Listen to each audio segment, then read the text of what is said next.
বইটির সত্ত্ব আনন্দ publishers private limited কর্তৃক সংরক্ষিত। অমাবস্যার রাত, ঘড়িতে কাঁটা ঠিক একটা ছুঁয়েছে। রায়চক গোবিন্দপুর গ্রামের শেষ মাথায় বাঁশবাগানের পাশে তিন বন্ধু উত্তম, পিন্টু আর পলাশ গাজার আসর বসিয়েছে। আর তখনই বাঁশবাগানের ভেতর থেকে ভেসে এলো কারো গলা। উত্তম, এই উত্তম। পিন্টু কলকেটা নামিয়ে ফিস ফিস করে বলল, এই ভোর রাতে কে ডাকছে রে? মা তো বলেছে নিশির ডাকে সাড়া দিতে নেই। কিন্তু উত্তম নেশার ঘোরে টলতে টলতে উঠে দাঁড়ালো। আরে আমার নাম ধরে ডাকছে, দেখি কে। আর পলাশ ওকে টেনে বসাতে গেল। বাঁশবাগানের ভেতর থেকে আবার সেই মেয়েলি কণ্ঠ, এবার আরো স্পষ্ট, আরো মিষ্টি। উত্তম রে, আয়, আমি তোর জন্য বসে আছি। গলাটা শুনে উত্তমের চোখ ঘোলাটে হয়ে গেল, যেন কেউ হিপনোটাইজ করে দিয়েছে। পলাশ উত্তমের হাত চেপে ধরল। যাস না ভাই, এটা নিশি, 3 বার ডাকলে মানুষ আর ফেরে না। কিন্তু উত্তম এক ঝটকায় হাত ছাড়িয়ে নিয়ে টলতে টলতে বাঁশবাগানের দিকে এগোতে লাগলো। তার পা মাটিতে পড়ছে না, যেন হাওয়ায় ভাসছে। পিন্টু আর পলাশ ভয়ে কাঁপতে কাঁপতে উত্তমের পিছু নিল। বাঁশবাগানে ঢুকতেই দেখে চারদিক কুয়াশায় ঢাকা, এক হাত দূরের জিনিস দেখা যায় না। আর সেই কুয়াশার ভেতর থেকে একটা সাদা শাড়ি পরা অবয়ব হাতছানি দিয়ে ডাকছে। অবয়বটা আস্তে আস্তে পিছিয়ে যাচ্ছে, আর উত্তম মঞ্চমুগ্ধের মতো তার পিছু পিছু চলেছে। পিন্টু চিৎকার করে উঠল, উত্তম দাঁড়া বলছি। কিন্তু উত্তমের কানে যেন কিছুই ঢুকছে না। সে শুধু বিড়বিড় করছে, আসছি আসছি। হঠাৎ পলাশের পা কিসে যেন বেঁধে গেল। টর্চ মারতেই দেখে একটা আধ পচা মানুষের হাত মাটি ফুঁড়ে বেরিয়ে এসে তার কোড়ালি চেপে ধরেছে। নখগুলো মাংসের ভেতর ঢুকে যাচ্ছে। পলাশ আর্তনাদ করে উঠল, বাঁচা! পিন্টু পলাশকে টেনে তুলতে গিয়ে দেখে চারপাশে মাটি ফুঁড়ে আরো হাত বেরোচ্ছে।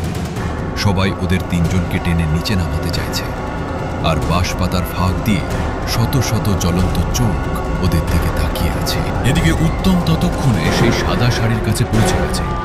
কাছে গিয়ে দেখে মেয়েটার পা দুটো উল্টো, গোড়ালি সামনে, আঙুল পিছনে। আর মুখটা দেখে উত্তমের রক্ত হিম হয়ে গেল। চোখের জায়গায় গভীর গর্ত, আর সেই গর্ত থেকে কিলবিল করে বেরোচ্ছে পোকা। মেয়েটা এবার খিলখিল করে হেসে উঠল, আর তার হাসির সাথে সাথে বাঁশবাগানের সব বাঁশ মটমট করে ভেঙে পড়তে লাগলো। সে উত্তমের গলা টিপে ধরে বলল, 3 বার ডেকেছি, এবার তুই আমার, তোর রক্ত দিয়ে আমার তেষ্টা মেটাবো। পিন্টু তখন মরিয়া হয়ে পকেট থেকে দেশলাই বের করে বাঁশপাতায় আগুন ধরিয়ে দিল। আগুন দেখে মাটি থেকে বেরোনো হাতগুলো ছটফট করে আবার মাটির তলায় ঢুকে গেল। আর পলাশ চিৎকার করে মন্ত্র পড়তে লাগলো, যা ঠাকুমার কাছে শিখেছিল। আগুনের আলো আর মন্ত্রের শব্দে সেই নিশি মেয়েটা আর্তনাদ করে উঠল।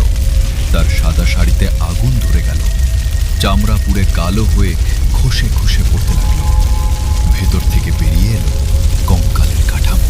কঙ্কালটা উত্তমকে ছেড়ে দিয়ে পিন্টু পলাশের দিকে তেড়ে এলো। তার হাতের হাড়গুলো লম্বা হয়ে ছুরির মতো ধারালো হয়ে গেল, আর সে হিস হিস করে বলল, আমার শিকার কেড়ে নিলি, তোদের কলিজা ছিঁড়ে খাবো। উত্তম ততক্ষণে জ্ঞান ফিরে পেয়েছে। সে মাটি থেকে একটা মোটা বাঁশ তুলে নিয়ে সজোরে কঙ্কালটার মাথায় মারল। মট করে মাথার খুঁড়িটা ফেটে দুভাগ হয়ে গেল, আর ভেতর থেকে বেরিয়ে এলো কালো ধোঁয়া আর পচা গন্ধ। ধোঁয়াটা কুণ্ডলি পাকিয়ে উপরে উঠে আবার সেই মেয়ের রূপ ধরল, কিন্তু এবার তার চেহারা আরো বিকট।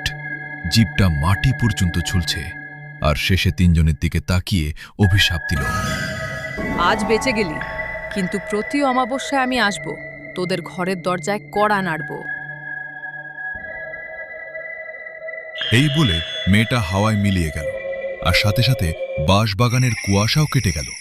চারদিক শান্ত, শুধু তিন বন্ধু হাঁপুরের মতো হাঁপাচ্ছে, আর মাটিতে পড়ে আছে একটা পোড়া শাখা। ভোরের আলো ফুটতেই তিনজন দৌড়ে গ্রামে ফিরল। সারা গায়ে কাদা, জামা ছেঁড়া, চোখে মৃত্যু ভয়। গায়ের লোক জড়ো হয়ে গেল। বুড়ো নিবারণ খুড়ো সব শুনে বলল, তোরা বেঁচে গেছিস, ওটা রাধা। 20 বছর আগে বাঁশবাগানে গলায় দড়ি দিয়েছিল। খুড়ো আরও বলল, তারপর থেকে প্রতি অমাবস্যায় ও কাউকে দেখলে নিশির ডাক দেয়।